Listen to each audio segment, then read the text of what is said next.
এই জন্য তো বিয়ে আটকে আছে, কথা বলারই শক্তি নাই, বউ দেখি করবে পোলাপান মানুষ কথা কবার চায় না, কথা কবার চায় না। কি এরকম শীত চলে যাচ্ছে, একটা বউ নাই, দুঃখ কি কম? দোয়া করবো আজকের মাহফিল, আল্লাহ যেন তোমাদের ভাগ্যে একটা করে নেককার বিবির ব্যবস্থা করে দেয়। একটু জোরে খান আমিন। এরপরে যদি আওয়াজ না দাও তাহলে কিন্তু খবর আছে। লিল্লাহি তাকবীর।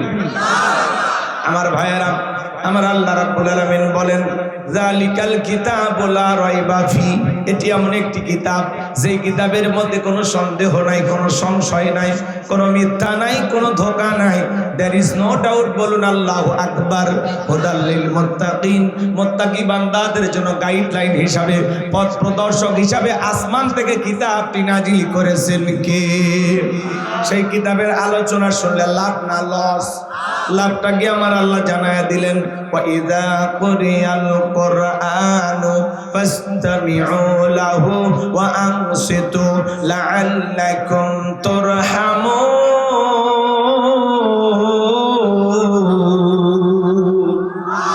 সূরা আরাফ আয়াত নাম্বার 204। আমার আল্লাহ রাব্বুল আলামিন জানিয়ে দিলেন, তোমাদের সামনে যখন কোরআন পাঠ করা হয়, কোরআনের আলোচনা করা হয়, চুপ করে কান লাগিয়ে মনোযোগ সহকারে কোরআনের কথাগুলো শ্রবণ করো। যারা চুপচাপ কোরআনুল কারীমের কথাগুলো শ্রবণ করবে, আমার আল্লাহ রাব্বুল আলামিন আসমান থেকে তাদের উপরে আল্লাহর রহমত বৃষ্টির মতো নাজিল করবেন। বলুন সুবহানাল্লাহ। এই জায়গা আল্লাহ রহমত নাজিল হইতেছে, এটা জান্নাতের বাগান। যারা বসেছেন তারা ভাগ্যবান। তো আল্লাহর কোরআন থেকে আমি ছোট্ট একটি সূরা আপনাদের সামনে তেলাওয়াত করেছি। সূরাটির নাম কাউসার। জোরে বলুন কি নাম? আরেকটু জোরে বলুন কি নাম? আরেকটু জোরে বলুন কি নাম?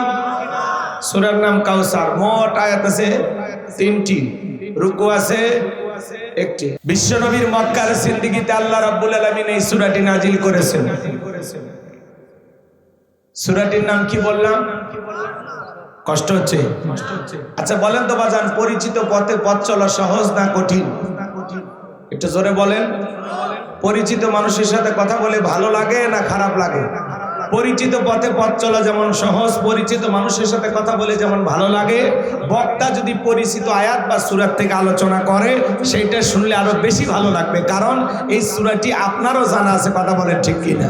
আর যেই জিনিস যত বেশি জানবেন তাতে চর্চা কমে না বাড়ে? চর্চা কমে না বাড়ে? হয়তোবা সূরা কাউসারের তাফসীর আপনারা যেভাবে জানেন, আমি হয়তোবা সেভাবে জানি না। আজকে আমি যেভাবে বলবো হয়তো আপনারা এইভাবে শোনেন নাই। কথায় আছে এক একটা ফুলের এক একটা সুঘ্রাণ, কথা বলেন ঠিক কিনা?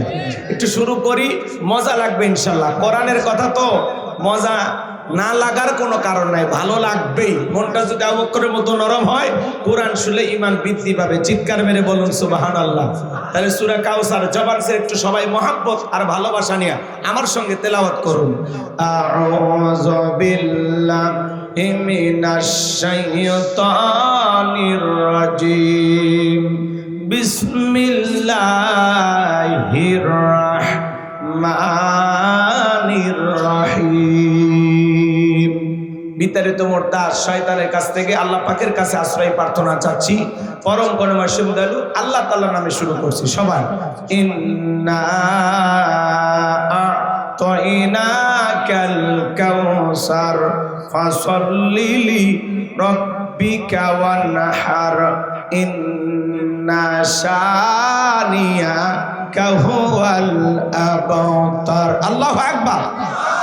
যে কোনো আয়াত বা সূরার তাফসীর করতে হলে কোন প্রেক্ষাপটে কোন সময় আল্লাহ তাআলা সেই সূরাটি বা আয়াতটি নাজিল করেছেন, সেই নাজিলের প্রেক্ষাপট জানা দরকার আছে না নাই? আরবিতে বলা হয় শানি নজুল। যদি শানি নজুল আলোচনা করা হয় তাহলে তাফসীর বুঝতে সহজ হয়। তাহলে এই সূরাটি কোন প্রেক্ষাপটে কোন সময় আল্লাহ তাআলা নাজিল করেছেন, সেই নাজিলের সময়কালটা একটু বলা দরকার আছে না নাই? আমি কি বলবো? রাগ করবেন না তো ইনশাআল্লাহ? একটু তাকবীর দেন, লিল্লাহি তাকবীর। দুই হাত তুলে একবার তাকবীর দেন তো দেখে, লিল্লাহি তাকবীর, লিল্লাহি তাকবীর। সম্মানিত ভাইয়েরা আমার, নবীর প্রিয় সাহাবী হযরতে আনাস রাদিয়াল্লাহু তাআলা আনহু বলেন, নবীজি কাবার হাতিমে হেলান দিয়ে বসা। আমি তাকায় দেখি নবীজির মনটা ভীষণ খারাপ, মুখটা মলিন, চোখের কোনা দিয়া অশ্রু ঝরতেছে। হযরতে আনাস দেখে বলেন, কিছুটা সময় অতিবাহিত হয়ে যাওয়ার পরে আমি তাকায় দেখি আমার নবীজি মুস্কি মুস্কি হাসতেছেন। বলুন আল্লাহু আকবার। হযরতে আনাস দেখে বলেন, নবী গো, এই মাত্র দেখলাম মনটা খারাপ, মুখটা মলিন, চোখের কোনা দিয়ে অশ্রু ঝরতেছে, আবার কেনই বা মুস্কি মুস্কি হাসেন? আমার নবী কেন কাঁদেন, কেন হাসেন, এর পেছনে রহস্য আছে না নাই?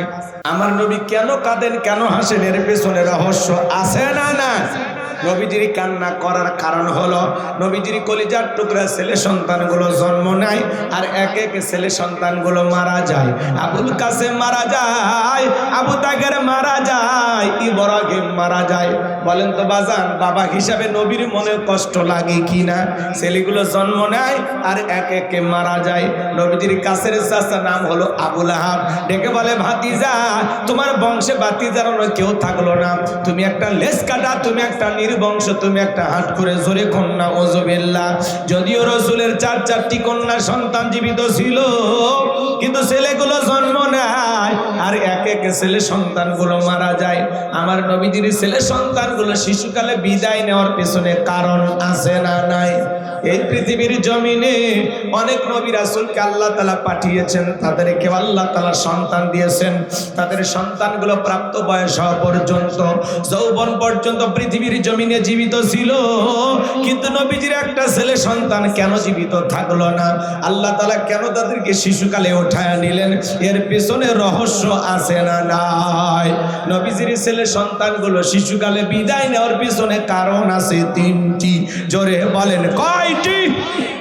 নবীর উম্মত হিসেবে জানতে মনে চাই না কেন আল্লাহ তাআলা নবীজির ছেলে সন্তানগুলোকে শিশুকালে উঠায় নিলেন? এর পেছনে কি সেই তিনটি কারণ, কি সেই তিনটি রহস্য? কারা কারা শুনতে চান দুই হাত তুলে আল্লাহকে একবার দেখান। লিল্লাহি তাকবীর। আমার সোনা ভাইয়েরা, কি সেই তিনটি কারণ যদি আমি বলতে চাই, 3 নাম্বার আয়াতের আলোচনা করা লাগবে। আমি কি 1 নাম্বার আয়াত বাদ দিয়ে 3 নাম্বারে যাব, নাকি আস্তে আস্তে শুরু করা যাক? ধৈর্য আছে তো ভাই? রাগ করবেন না ইনশাআল্লাহ। তাহলে নবীজির ছেলে সন্তানগুলোকে আল্লাহ তাআলা কেন শিশুকালে উঠায় নিলেন? একটা ছেলেও কেন আল্লাহ জীবিত রাখলেন না যৌবন পর্যন্ত? এর পিছনে যে 3টি কারণ আমি অবশ্যই বলবো। আপনারা একটু সময় দেন, আর আমিও যদি সময় পাই বলার চেষ্টা করব ইনশাআল্লাহ। তাহলে একে তো সন্তান হারানোর ব্যথা, আবার আপন চাচা হয়ে সমালোচনা করে। আপনারাই বলুন, আল্লাহ না করুক আপনার আমার সন্তান যদি মারা যায়, কাছের আত্মীয় স্বজনদের উচিত বিপদের দিনে সান্ত্বনা দেওয়া। বাবা, তুমি সবর করো, ধৈর্য ধারণ করো, জীবন মৃত্যুর মালিক আল্লাহ। আল্লাহ সন্তান দিয়েছে, আল্লাহ নিয়েছে, মন খারাপ করো না। আল্লাহ যদি চায় বছর না ঘুরতে আবারও তোমাদের ঘর আলোকিত করে সন্তান দিতে পারেন, তিনি কি? তাহলে কাছের মানুষদের উচিত বিপদের দিনে সান্ত্বনা দেওয়া। কিন্তু নবীর চাচা আবু লাহাব এতটাই খারাপ, আবু জেহেলের চাইতে আবু লাহাব খারাপ। আল্লাহ আবু জেহেলের নামে কোনো সূরা দেয়নি, কিন্তু আবু লাহাবের নামে দিয়েছে। তার মানে আবু জেহেলের চেয়েও আবু লাহাব খারাপ। কথা কয় না? শুধু আবু লাহাব খারাপ না, আর বউও খারাপ, আর স্বামী স্ত্রী দুটাই খারাপ। এটাই সূরা লাহাবের তাফসীর করলে আপনারা বুঝতে পারতেন, কিন্তু ওই দিকে যাওয়ার তো সুযোগ হবে না। কষ্ট হচ্ছে? আমার কথা কি বিরক্ত হচ্ছে? তাহলে আপন মানুষদের উচিত সান্ত্বনা দেওয়া, কিন্তু আপন মানুষ যদি সমালোচনা করে তাহলে কষ্টটা কমে না বাড়ে? হ্যাঁ, ওই যে কাটা খাই লবণের সিটে দেওয়ার মতো অবস্থা। কথা বোঝেন নাই? পর মানুষে দুঃখ দিলে দুঃখ মনে হয় না, আপন মানুষ দুঃখ দিলে মেনে নেওয়া যায় না। কথা বলেন ঠিক কিনা? আপন মানুষদের উচিত বিপদের দিনে সান্ত্বনা দেওয়া, কিন্তু সে যার কাছে সান্ত্বনা পাবেন সেই মানুষগুলোই যদি দুঃখ দেয়, কষ্টটা কমে না বাড়ে? কথা বোঝেন নাই মনে হয়। গভীর মনোযোগ দিয়ে কথাগুলো শুনে যান বাজান। একে তো সন্তান হারানোর ব্যথা, আপন মানুষদের সমালোচনা। অন্যদিকে সাহাবায়ে কেরাম যারা ইসলাম ধর্ম গ্রহণ করে, কাফের বেঈমানরা তাদের উপর নির্যাতন ও জুলুমের স্টিম রোলার চালায়। হযরতে বেলাল তখনও কালেমা পড়ে মুসলমান হন নাই। নবীজি রাতের বেলায় দারুল আরকামে বসা। হযরতে বেলাল নবীজির দরবারে উপস্থিত হয়ে গেলেন। নবীজির চেহারার দিকে তাকাইয়া ডেকে বলেন, নবী গো, আপনার চাইতে সুন্দর মানুষ আমি জীবনে কোনোদিন দেখি নাই, বলুন সুবহানাল্লাহ। আপনার আমার নবী কতটা সুন্দর ছিলেন জানেন?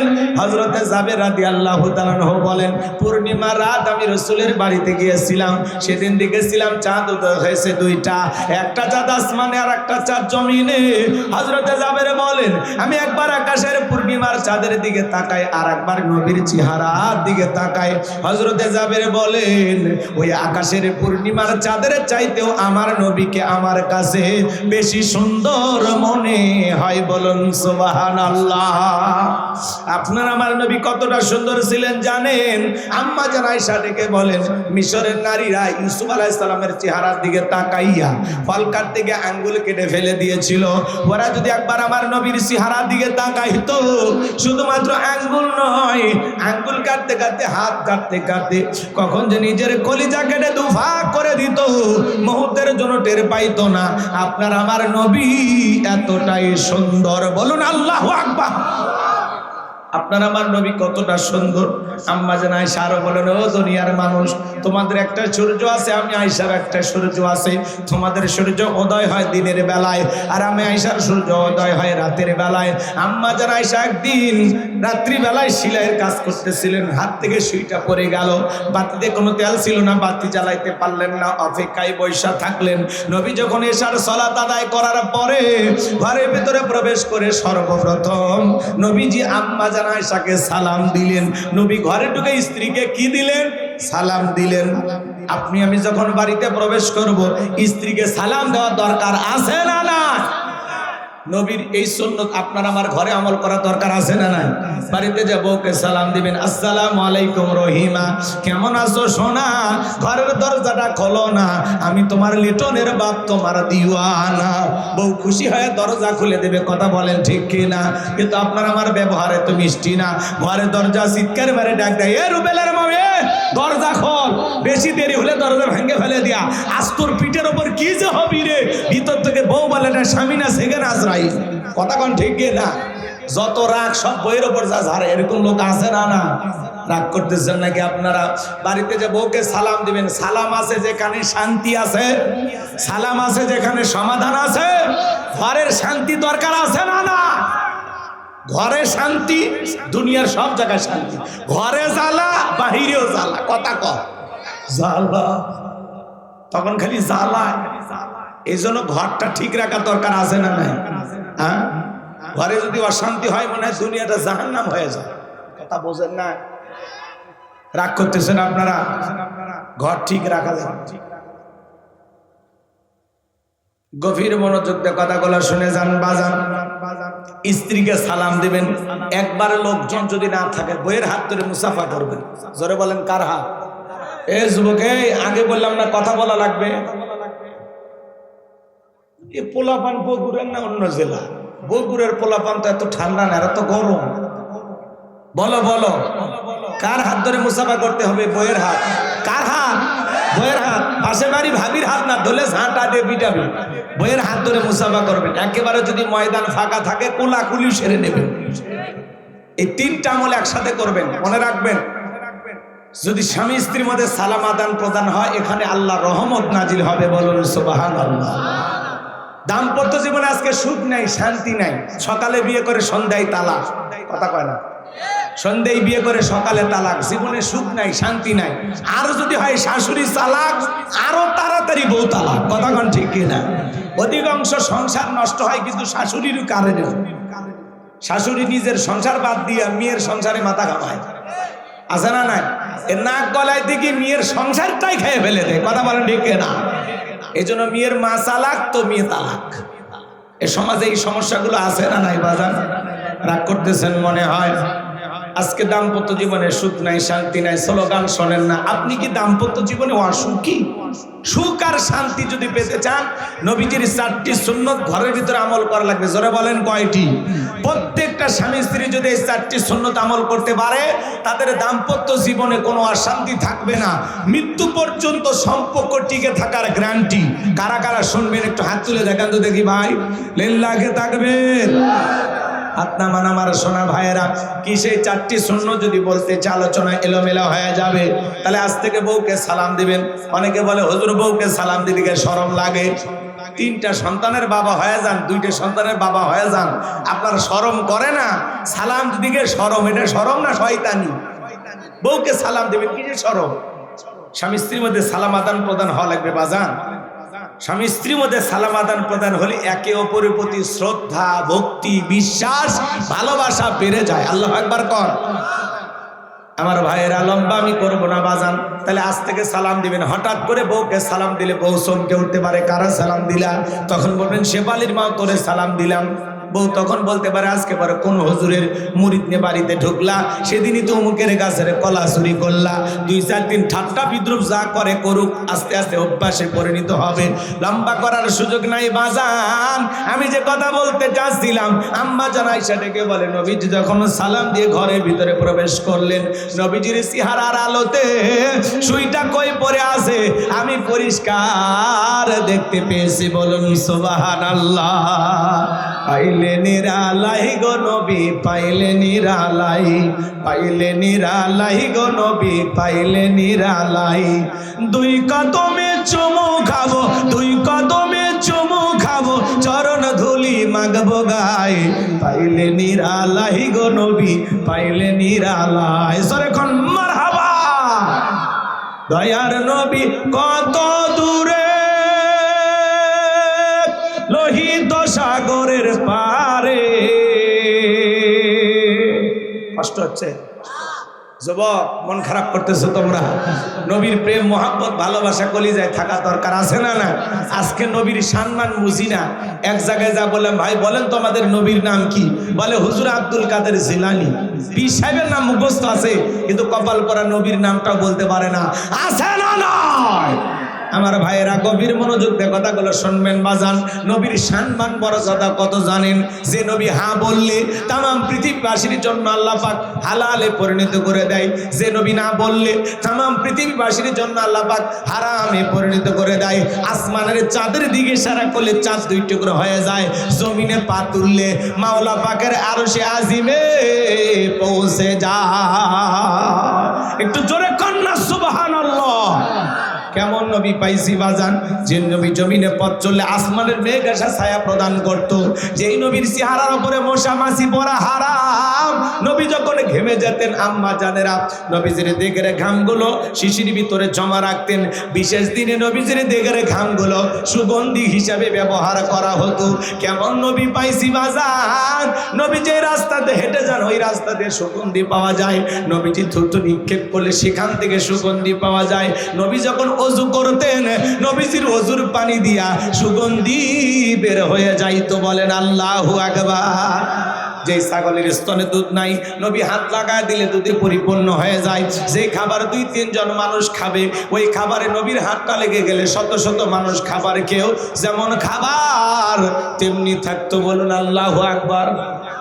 আমার ভাইয়েরা, দিল দিয়া কথাগুলো বোঝার এবং শোনার চেষ্টা করেন বাজান। আমি গুনাহগার যে কথা বলতে চাচ্ছিলাম, কেমন নবী পাইছি বাজান? নবীর সম্মান মর্যাদা নিয়ে আলোচনা করলে সারাদিন সারা রাত চলে যাবে, তবু আলোচনা শেষ হবে না। কেমন নবী পাইছি বাজান? যেই নবীর চেহারার দিকে তাকাইলে পেটের ক্ষুধা নিবারণ হয়ে যাইতো। কোন সুবহানাল্লাহ। সেই নবীর কাছে বেলাল কথা মনে আছে না নাই? হযরতে বেলাল ডেকে বলেন, নবী গো, আপনি কালেমার দাওয়াত আর ইসলামের প্রচার করেন, দয়া করে আমারে কালেমা পড়ে মুসলমান বানায় দেন। নবীজি হযরত বেলালকে পড়া দিলেন, লা ইলাহা ইল্লাল্লাহু মুহাম্মাদুর রাসূলুল্লাহ সাল্লাল্লাহু আলাইহি ওয়াসাল্লাম। হযরতে বেলাল কালেমা পড়ে মুসলমান হয়ে গেল। নবী আমার ডেকে বলে, বেলাল, ইসলামের অবস্থা কোনো ভালো না, কালেমা পড়েছো আপাতত প্রকাশ করা যাবে না। আপনারা বলেন তো বাজান, ইসলামের অবস্থা কি সবসময় ভালো থাকে?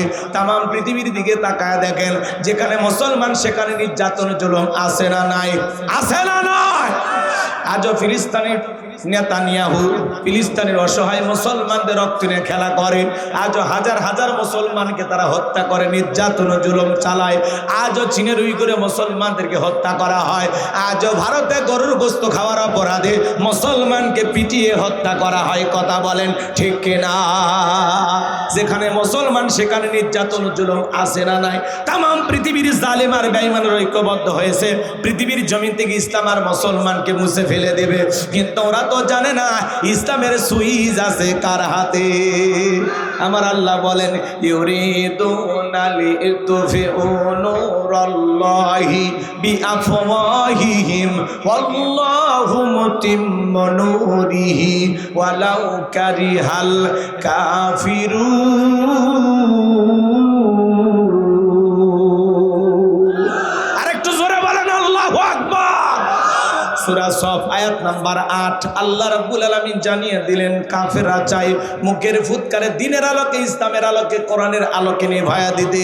আমার আল্লাহ ডেকে বলেন আল্লাহু মুতিম্মু নূরিহি, এই জমিনে দিনের আলোকে, কোরআনের আলোকে, ইসলামের আলোকে আমি আল্লাহ রাব্বুল আলামিন প্রতিষ্ঠিত করেই ছাড়ব। যদিও কাফের বেঈমানদের অন্তরে যত ধরনের জ্বালা যন্ত্রণা হোক না কেন, বলুন আল্লাহু আকবার। ইসলাম ছিল, ইসলাম আছে, ইসলাম থাকবে। ইসলামকে মাইনাস করতে আসবে যারা, আল্লাহ পৃথিবীর জমিন থেকে তাদেরকেই মাইনাস করে দেবে। কথা বলেন ঠিক কিনা? ইসলামকে যারা থামিয়ে দিতে আসবে আল্লাহ ওদেরকে থামিয়ে দেবে। কথা বলেন ঠিক কিনা? এই জমিনের দিকে তাকায় দেখলেন না এদেশেও যারা শাপলা চত্বরে রাতের আধারে আলেমদেরকে হত্যা করেছিল, হাজার হাজার মুসলমানের রক্ত নিয়ে খেলা করেছিল, নিরীহ মানুষদেরকে, আলেমদেরকে ফাঁসির দড়িতে ঝুলিয়েছিল, যাদের হাতে মুসলমানের রক্ত লেগেছিল, জুলাইয়ের আন্দোলনে অসংখ্য মায়ের বুক যারা খালি করেছিল, আজকে ক্ষমতার চেয়ার রেখে পালিয়ে গেছে। কথা বলেন ঠিক না? যারা এই মুসলমানের রক্ত নিয়ে খেলা করবে ওদের জীবনের পরিণতি ভালো হবে না। কথা বলেন ঠিক কিনা? গভীর মনোযোগ দিয়ে কথাগুলো শুনে যান বাজান। এই পৃথিবীর জমিনে যারা ইসলাম আর মুসলমানকে বিদায় করতে চাইবে আল্লাহ তাদেরই বিদায় করবে। কথা বলেন ঠিক কিনা? আমার নবী বলে বেলাল, ইসলামের অবস্থা এখন ভালো না, কালেমা পড়েছ, আপাতত প্রকাশ করা যাবে না। বেলাল ডেকে বলে নবী আমার জীবনের কোনো দাম নাই। আমার মনিব ওমায়কে বলেছিলাম ওর দুম্বা ছাগল পেশাব পায়খানা করে দেয়, এই ঘরে থাকতে আমার বড় কষ্ট হয়। ওমায় ডেকে বলে বেলাল উট দুম্বা ছাগলের দাম আমার কাছে আছে, কিন্তু তোর মতো কালো হাফসি বেলালের দাম আমার কাছে নাই। নবী আমার জীবনের কোনো দাম না, আপনি শুধু দোয়া করেন মৃত্যু পর্যন্ত যেন কালেমার পথে টিকে থাকতে পারি।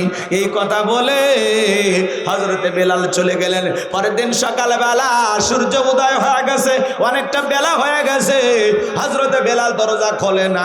অন্য চাকর যারা আছে নালিশ নিয়ে চলে গেছে ওমায়ের কাছে, যা বলে নেতা এখন পর্যন্ত বেলাল দরজা খোলে নাই, তাই নাকি? বলে হ্যাঁ চলো যাই। দরজায় ডাক দেয় বেলাল দরজা খোল।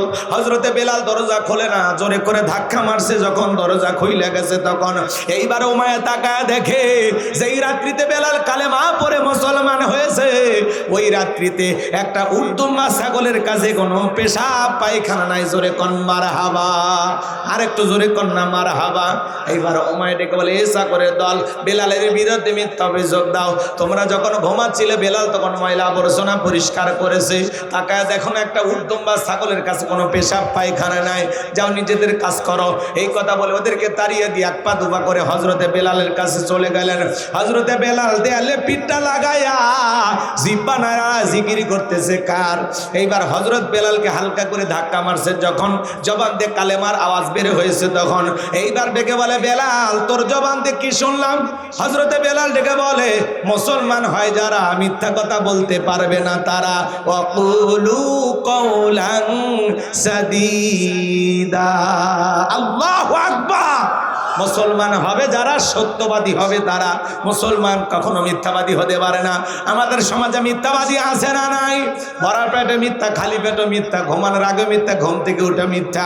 মিথ্যা বলতে বলতে চেহারাটা বেঁকা হয়ে গেছে, এক পা কবরে চলে গেছে। এত মিথ্যা কথা বলে, বলে মিথ্যা না বললে পেটের ভাত হজম হয় না। এরকম মুসলমান আছে না? না, মুসলমান কখনো মিথ্যাবাদী হতে পারে না, সত্যবাদী হবে মুসলমান। এত মিথ্যা কথা কেন বলেন? হ্যাঁ আছে না ভাই? মিথ্যা কথা বলবেন না, মিথ্যা বলে জবানের বরকত নষ্ট হয়ে যায়। একটা মিথ্যাকে ঢাকতে গিয়ে আরো 10টা মিথ্যা বানিয়ে বলা লাগে। মিথ্যা হলো পাপের উৎস, এখান থেকে পাপের সূচনা হয়। দয়া করে মিথ্যা বলবেন না, মিথ্যা বলা থেকে বিরত থাকবেন। অনেক পোলাপান আছে দোস্ত বুড়িগঞ্জে 2 মিনিট দেরি করে আসতেছি, এই কথা বলে পরের দিন বিকেলে দেখা করে। এই 2 মিনিট কি কিয়ামতের 2 মিনিট? এ কথা বল না আপনারা, দোস্ত তারা আসতেছি 1 মিনিট 1 মিনিট, এই কথা বলে 3 ঘন্টা পরে আসে। তাহলে বলেন এটা মিথ্যা হইল না? এগুলো বলবেন না, খুব সাবধান সতর্ক হয়ে কথা বলবেন। আল্লাহ হেদায়েত দান করেন। একটু জোরে বলেন আমিন। আমার ভাইয়েরা গভীর মনোযোগ দিয়ে কথাগুলো শুনে যান বাজান। এইবার উমাইয়া ডেকে বলে, বেলাল তুমি যদি চাও উটদুম বা ছাগলের মালিক তোমাকে বানায় দেব, থাকার জন্য ভালো ঘরের ব্যবস্থা করে দেব। হযরতে বেলাল ডেকে বলে, উমাইয়া দুনিয়ার কোনো পার্থিব সম্পদের বিনিময়ে বেলাল তার ঈমান বিক্রি করবে না। বলুন আল্লাহু আকবার। এই বাহার উমাইয়া ডেকে বলে, আমার কথাটা না শুনলে বড় নেতা আবু জেলকে খবর দেব। হযরতে বেলাল ডেকে বলে, কোনো বড় নেতা ছোট নেতা এখন কাউকে গোনার টাইম নাই। আমি দুনিয়ার কোনো আবু জেলকে ভয় করি না, আমি ভয় করি আমার আল্লাহকে। আল্লাহু আকবার। এই বাহার আবু জেহেলের কাছে দৌড়ে গেল, যা বলে, নেতা সংবাদ খুব খারাপ, আমার বাড়ি কিতদার বেলাল কালেমা পড়ে মুসলমান হয়েছে। তাই নাকি? বলে হ্যাঁ, ঠিক আছে যাও আমি আসতেছি। আবু জেহেলের কিছু সাঙ্গ পাঙ্গ ক্যাডার মাস্তান ছিল, যাদের কাজই হলো মুসলমানদের উপর নির্যাতন জুলুম চালানো। আজও তামাম পৃথিবীর দিকে তাকায় দেখবেন বাজান, জালেমদের বিশেষ একটা বাহিনী থাকে, যাদের কাজই হলো টুপিওয়ালা দাড়িওয়ালা ইমানদার আল্লাহওয়ালাদের উপর নির্যাতন জুলুম চালানো। কথা বলেন ঠিক কিনা? গভীর মনোযোগ দিয়ে কথাগুলো শুনবেন বাজান, লম্বা করার কোনো সুযোগ নাই, সংক্ষিপ্ত কথা বলে দিয়ে যায়। এই আবু জেহেলকে তো মারাত্মক খারাপ ছিল জানেন। হযরতে আম্মার তার মা কেনে হেঁটে যাচ্ছেন, আবু জেহেলের সাথে দেখা, ডেকে বলে, আম্মার রে শুনলাম তুমি আর তোমার মা নাকি কালেমা পড়ে মুসলমান হয়েছো। হযরতে আম্মার রাদিয়াল্লাহু তাআলা বলেন, হ্যাঁ আমরা কালেমা পড়ে মুসলমান হয়েছি। আবু জেহেল ডেকে বলে, আম্মার এর পরিণতি কত ভয়ঙ্কর হতে পারে তোমরা কি জানো? এই কথা বলে হযরতে আম্মার এবং তার মা সুমাইয়াকে 2টা খুঁটির সাথে বাঁধলেন, আর দেখে বলে, আম্মার এখন যদি একটা খেলা দেখাই বলতো কেমন হবে? হযরতে আম্মার বলে, আবু জেহেল কি খেলা দেখাইবা? আবু জেহেল দেখে বলে, আম্মার তোর চোখের সামনে যদি আমি তোর মাকে উলঙ্গ করি বলতো কেমন হবে? হযরতে আম্মার মাথাটা নিচে করলেন। হযরতে সুমাইয়া দেখে বলে, আমার সন্তান বেঈমানদের কথায় কখনো ঈমান ছাড়বা না। এইবার আবু জেহেল সুমাইয়ার উপর আঘাত করা শুরু করলেন, শরীরের সবগুলো কাপড় খুলে ফেলে দিলেন। হযরতে সুমাইয়া জমিনের উপরে লুটিয়ে পড়লেন। এইবার আবু জেহেল দেখে বলে, যুবকেরা আম্মারের মাথাটা উঁচু করে তুলে ধরো। হযরতে আম্মার রাদিয়াল্লাহু তাআলা তার মাথাটা যখন উঁচু করে তুলে ধরা হলো, হযরতে আম্মার মনে মনে বলে, আল্লাহ এই দৃশ্যটা দেখার আগে জমিন যদি ফাঁক হয়ে যেত তবুও ভালো ছিল। হযরতে সুমাইয়া ওই পজিশন থেকে সন্তানকে ডেকে বলে, আম্মার বেঈমানদের কথাই কখনো ঈমান ছাড়বা না। এইবার আবু জেহেল বর্ষা দিয়ে আঘাত করতে করতে এত জোরে আঘাত করলেন, হযরতে সুমাইয়া যখন শাহাদাতের পিয়ালা পান করবেন, ইসলামের প্রথম শহীদ একজন নারী, হযরতে সুমাইয়া ডেকে বলে, আমার সন্তান আম্মা বেঈমানদের কথায় কখনো ঈমান ছাড়বা না। আমি অল্প সময়ের মধ্যে শাহাদাতের পিয়ালা পান করতে যাচ্ছি, আমি আমার নাকে জান্নাতের সুঘ্রাণ পাইতেছি। আমি বলে যাই, আম্মার বেঈমানদের কথায় কখনো ঈমান থেকে 1 ইঞ্চি সরে যাইবা না। আল্লাহু আকবার। সাহাবায়ে কিরামদের উপর কিভাবে বর্বর নির্যাতন জুলুম করা হয়েছে, এরপরে তারা ইসলাম থেকে 1 ইঞ্চি সরে যায়নি। বলুন আল্লাহু আকবার। সেই আবু জেহেল তার সাঙ্গপাঙ্গ ক্যাডার মাস্তান নিয়ে চলে আসলো উমাইয়ার বাড়িতে, ডেকে বলে, বেলাল এই দিকে আয়। ও বেলাল, আমি তোমারে পার্সোনাল ভাবে মহাব্বত করি। বেলাল এসব কি শুনছি? তুমি নাকি কালেমা পড়ে মুসলমান হয়েছ। ও বেলাল, তুমি যদি চাও উটদুম বা ছাগলের মালিক বানায়া দেব, থাকার জন্য ভালো ঘর বানায় দিব। ব্যবসা বাণিজ্য যদি করতে চাও দিরহাম টাকা পয়সা যা লাগে তোমারে দেব। কথায় একটাই, আব্দুল্লাহর বেটা মুহাম্মদ সাল্লাল্লাহু আলাইহি সাল্লামের ধর্ম ত্যাগ করে আবারও বাপদাদার ধর্মে ফিরে আসো। হযরতে বেলাল ডেকে বলে, আবু জেহেল রে, দুনিয়ার সব সম্পদ যদি আমি বেলালকে দিতে চাও, দুনিয়ার সব সম্পদ ছাড়তে রাজি, নবীজির কালেমা ছাড়তে রাজি নাই। বলেন আল্লাহু আকবার। বেলালের মতো যারা খাঁটি ইমানদার, এদেরকে টাকা দিয়ে কেনা যায় না। কিন্তু মুনাফিক মার্কা মুসলমান যারা টাকার কাছে বিক্রি হয়, তারা টাকা যেই দিকে ফতুয়া সেই দিকে, টাকার জোরে ফতুয়া করে। টাকা পাইলে বৈধকে অবৈধ বলে ফতুয়া দেয়, অবৈধকে বৈধ বলে চালিয়ে দেয়। আছে না না? টাকা পাইলে বাতিলের 5 গোলাম হয়, আছে না? কিন্তু বেলালের মতো যারা মুসলমান, এরা টাকার কাছে বিক্রি হবে না। কিন্তু মুনাফিক মার্কা মুসলমানদেরকে টাকা দিয়া সকাল বিকাল কেনা যায়, বিক্রি করা যায়, বাতিলের 5 গোলাম হয়। একটু দুনিয়ার সুযোগ সুবিধার জন্য, একটু দুনিয়ার স্বার্থের জন্য কত টুপিওয়ালা দাড়িওয়ালা, হ্যাঁ, নামের আগে মাওলানা বিক্রি হয়ে যায়। কথা বলেন ভাই, বাতিলের দালাল হয়ে যায়, দালাল দালাল। বাংলাদেশে কিন্তু না, এলে ভারতের ওয়াজ হচ্ছে। এদেশে কিন্তু এরকম হুজুর নাই। এদেশের হুজুরেরা প্রত্যেকটা জিন্দা শাহজালাল, এরা পাক্কা আল্লাহর ওয়ালি, নির্ভেজাল মুসলমান। রাগ করতেছেন নাকি আপনারা? কার দোষ দেবেন বাজান? এক প্যাকেট বিরিয়ানি খায় কয়, ম্যাডাম আপনি জান্নাতি টিকিট কনফার্ম করে আছে, এখন খালি চড়বেন আর নামবেন। এরকম হুজুর আসিল না? কথা কর না কে? এক প্যাকেট বিরিয়ানি খায় কয়, ম্যাডাম আপনি জান্নাতি। জান্নাত ওর বাপের কথা ঠিক, আল্লাহ বলে ঠিকাদারি দিছে। রাগ করতেছেন নাকি আপনারা? আচ্ছা, কোন কথা বলতেছিলাম ভুলে গেছেন মনে হয়। এইবার বাজান গো আমার, আবু জেহেল ডেকে বলে, বেলাল এত বড় লোভনীয় প্রস্তাব দিলাম, রাজি হইলা না। সোজা আঙ্গুলে ঘিউর না উঠলে আঙ্গুলে একটু বাঁকা করা লাগবে। এই কথা বলে যুবকদের লেলে দিল, চাবুক দিয়ে পিটাও। হযরত বেলালকে চাবুক দিয়ে পিটানো শুরু হলো। এরা যত জোরে চাবুক মারে, বেলাল তত জোরে কালেমা পড়ে। বলুন আল্লাহু আকবার। চাবুক দিয়ে পিটাইতে পিটাইতে কালো চামড়াগুলো ফেটে রক্ত ঝরতেছে।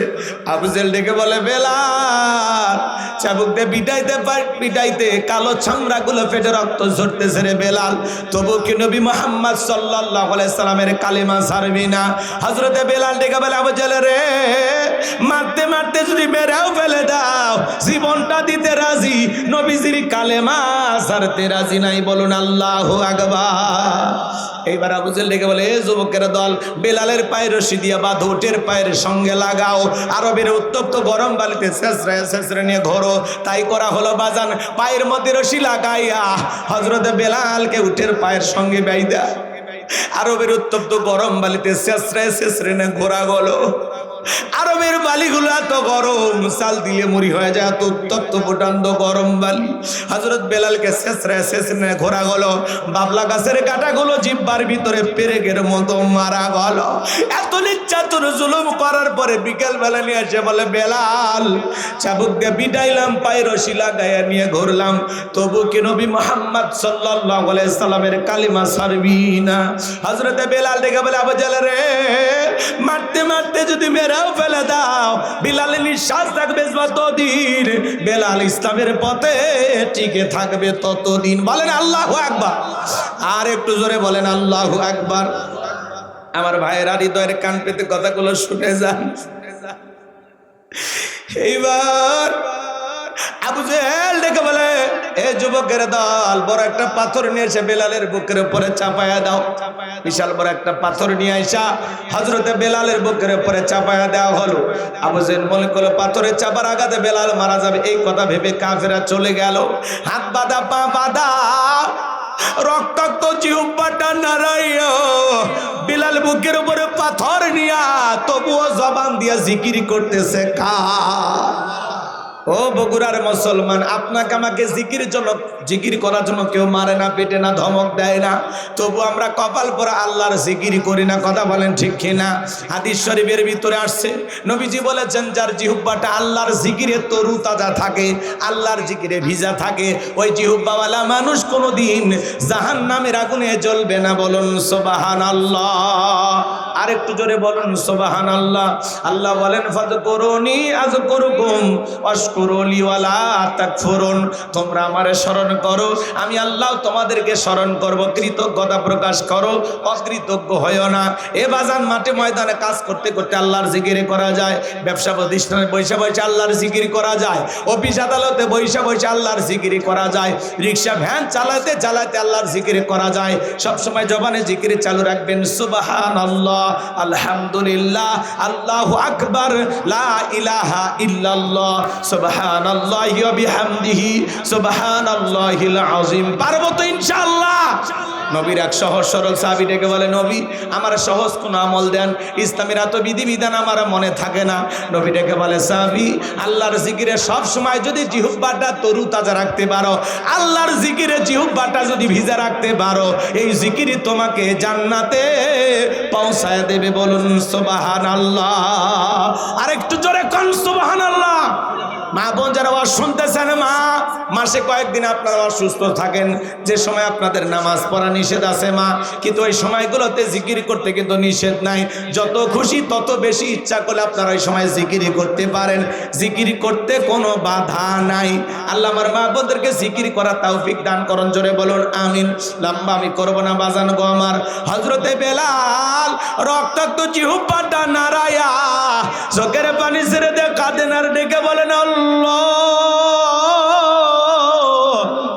তুমি তো সেই আল্লাহ, ইব্রাহিমের জন্য যদি নমরুদের আগুনকে ফুলের বাগান বানায় দিতে পারো, ও আল্লাহ তুমি কি পারো না বেলালের বুকের পাথরটাকে তুলার মতো নরম বানায় দিতে? হযরতে বেলাল দোয়া করতে দেরি, আসমানের মালিক আল্লাহ দোয়া কবুল করতে দেরি করে নাই। বেলালের বুকের পাথরটাকে আমার আল্লাহ তুলার মতো নরম বানিয়ে দিয়েছেন। বলুন সুবহানাল্লাহ। আরেকটু জোরে কন্যা সুবহানাল্লাহ। আশিকে রাসূল বেলাল, নবীর পাগল বেলাল, নবীকে কতটা ভালোবাসতেন জানেন? নবী যখন মক্কা নগরীতে পথ চলতো, বেলাল একবার ডানে যাও একবার বামে যায়। নবী ডেকে বলে, বেলাল বুঝিনা একবার ডানে যাও একবার বামে যাও, কারণটা কি? হযরতে বেলাল ডেকে বলে, নবী গো আপনি ইসলামের দাওয়াত দেন, কোরআনের প্রচার প্রসার করেন, ওই কাফেররা হলো আপনার শত্রু। আপনাকে ডান থেকে যদি তীর নিক্ষেপ করে গো নবী, ওই তীরটা যেন সর্বপ্রথম আমি বেলালের বুকের ভেতরে ঢোকে, আবার বাম দিকে যায়। মনে মনে ভাবি ওরা যদি বাম থেকে তীর নিক্ষেপ করে গো নবী, ওই তীরটা যেন সর্বপ্রথম আমি বেলালের বুকের ভেতরে ঢোকে। আমি বেলাল মারা গেলে ইসলামের ক্ষতি হবে না, আপনি নবী মারা গেলে ইসলাম আর মাথা উঁচু করে সামনের দিকে দাঁড়াতে পারবে না। বলুন আল্লাহু আকবার। আর একটু জোরে বলুন আল্লাহু আকবার। কষ্ট হইতেছে নাকি বাজান? গভীর মনোযোগ দিয়ে কথাগুলো শুনে যান। লম্বা আমি করব না বাজান, সংক্ষিপ্ত কথা আপনাদের উদ্দেশ্যে বলে যাই।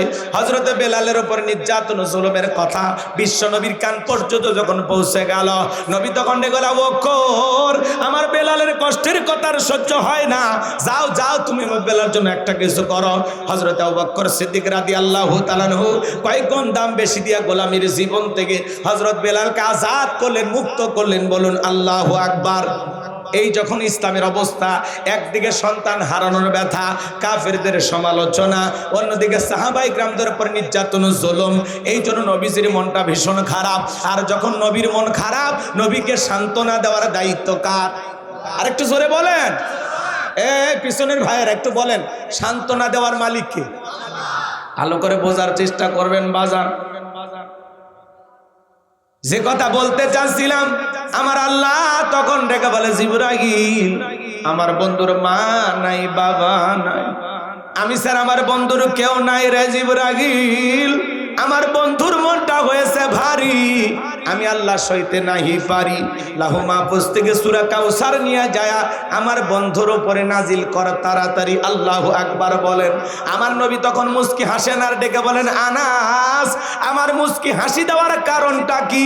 মনটা খারাপের কারণ তোমরা জানো, কিন্তু আমার মুস্কি হাসি দেওয়ার কারণ হলো এই মাত্র আসমান থেকে জিবরাইল এসে আমার উপরে সূরা কাউসার নাজিল করলো।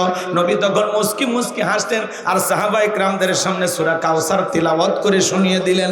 আমার আল্লাহ রাব্বুল আলামিন বলেন, আরেকবার পড়ুন সবাই আমার সঙ্গে, ইন্না আ'তাইনাকা কাল কাউসার ফাসাল্লি লিরাব্বিকা ওয়ানহার ইন্না শানিয়াকা হুয়াল আবতার। আল্লাহু আকবার।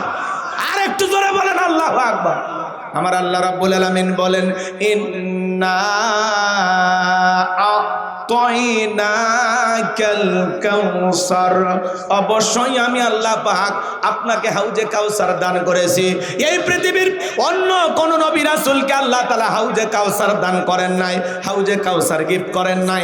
আপনার আমার নবীকে আল্লাহ রাব্বুল আলামিন হাউজে কাউসার স্পেশাল ভাবে দান করেছেন। বলুন সুবহানাল্লাহ। আমার আল্লাহ বলেন ইন্না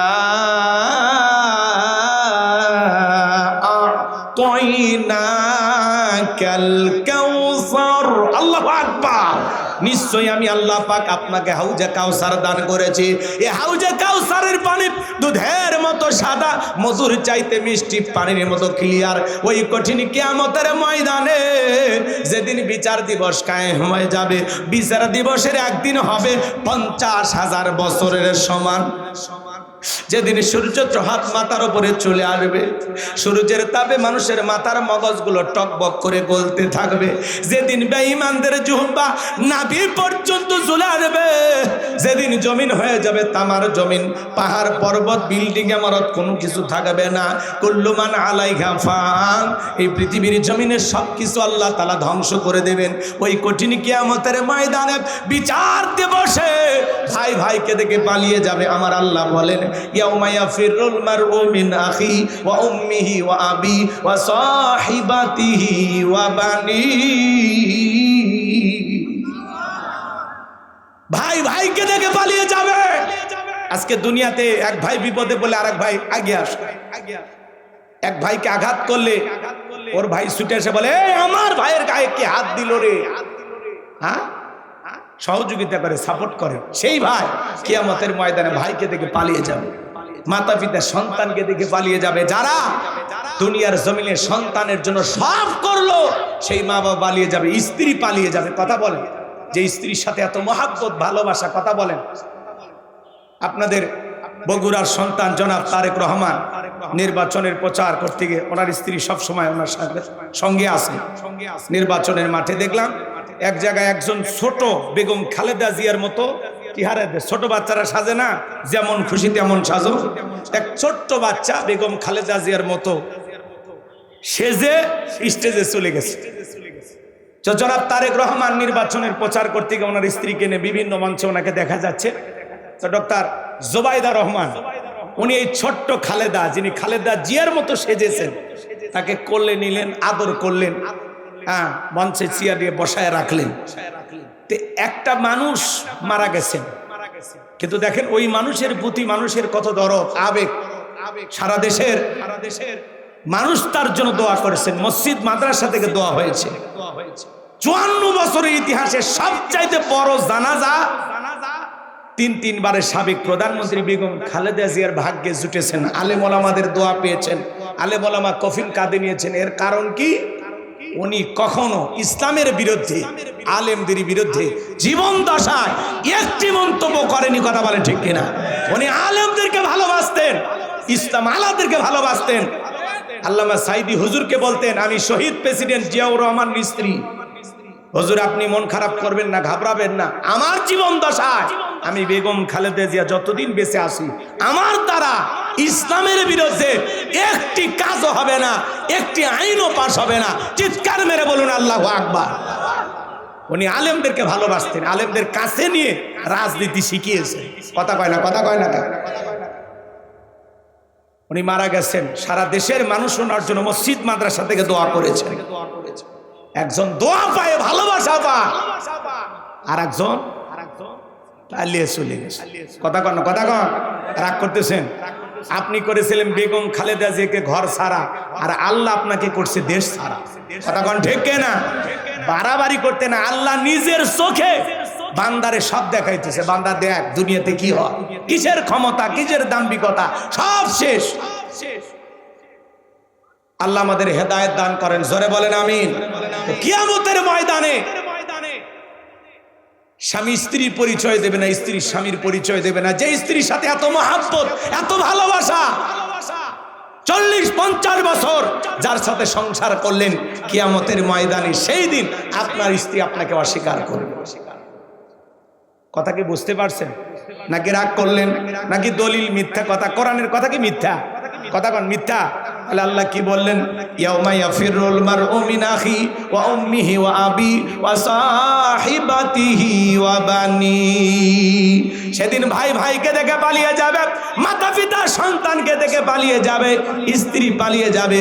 ওই কঠিন কিয়ামতের ময়দানে আল্লাহর আরশের ছায়া ছাড়া আর কোনো ছায়া থাকবে না। ওই ছায়ার ভিতরে আল্লাহ রাব্বুল আলামিন সাত শ্রেণীর মানুষকে ছায়া দান করবেন। এটা হলো কিয়ামতের ময়দানে আল্লাহ তৈরি করা ভিআইপি গ্যালারি। সেখান থেকে আল্লাহর বান্দারা কিয়ামতের ফাইনাল খেলা উপভোগ করবেন।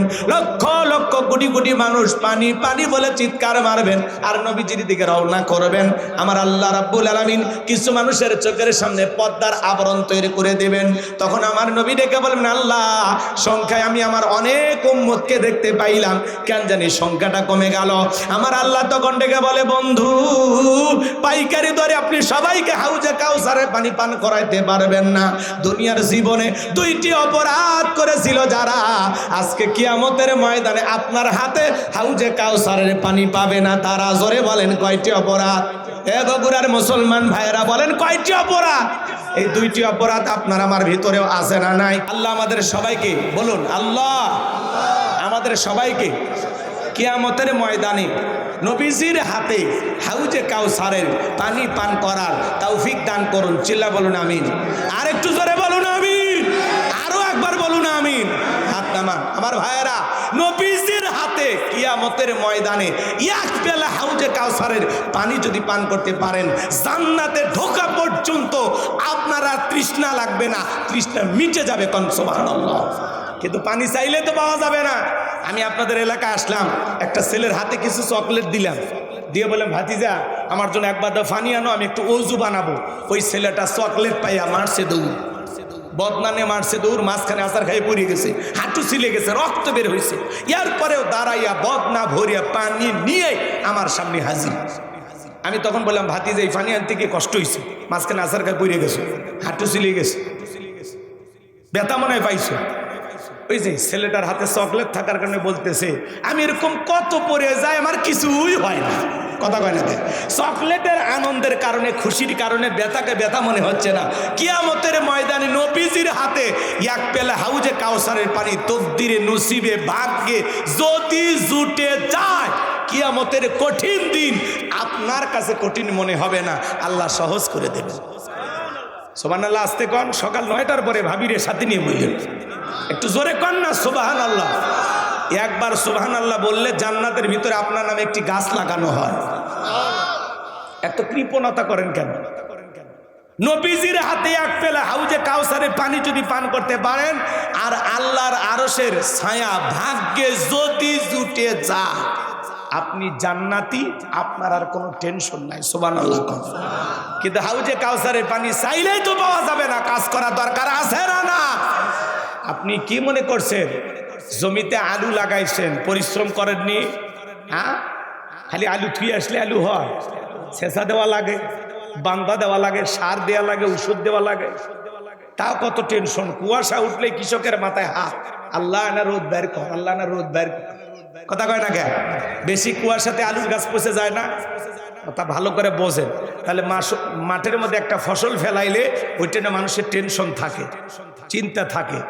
তাহলে ফসলের জন্য আপনার টেনশন থাকে, আখিরাতের ফসলের জন্য একটু টেনশন নাই, চিন্তা ভাবনা নাই। কথা বলে না কেন ভাই? আজকে আপনি দিনের জন্য, ইসলামের জন্য কিছুই করলেন না, আপনি নিজেকে পাক্কা ইমানদার দাবি করতেছেন, আছে না? না, ইসলামের জন্য, দিনের জন্য, কোরআনের জন্য কতটুকু স্যাক্রিফাইস করছেন? আবু বকর সিদ্দিক রাদিয়াল্লাহু তাআলা আনহু, সে সময় তার 13টা দোকান ছিল। কয়টা দোকান? সেই সময়, আজ থেকে 1500 বছর আগের কথা, 13টা দোকান ছিল, সব ইসলামের জন্য বিক্রি করছে। সুবহানাল্লাহ। কালকে বললেন, আমরা কতটুকু করলাম? এই জন্য ভাইয়েরা আমার, দিনের জন্য, ইসলামের জন্য আমাদের সবাইকে লড়াই করতে হবে। কথা বলেন ঠিক না? আল্লাহর এই জমিনে আল্লাহর দ্বীনকে প্রতিষ্ঠিত করার জন্য, কোরআনের রাজ কায়েম করার জন্য, আল্লাহর এই জমিনে আল্লাহর বিধানকে চালু করার জন্য যদি কখনো ডাক আসে, প্রয়োজনে বিবির কাছ থেকে বিদায় নে, সন্তানদের কাছ থেকে বিদায় নে, মাথায় কাফনের কাফরে বেঁধে আল্লাহর এই জমিনে আল্লাহর দ্বীনকে প্রতিষ্ঠিত করার জন্য কারা কারা বুকের তাজা রক্ত দিতে রাজি? হাত তুলে আল্লাহকে দেখা, হাত তুলে আল্লাহকে দেখা।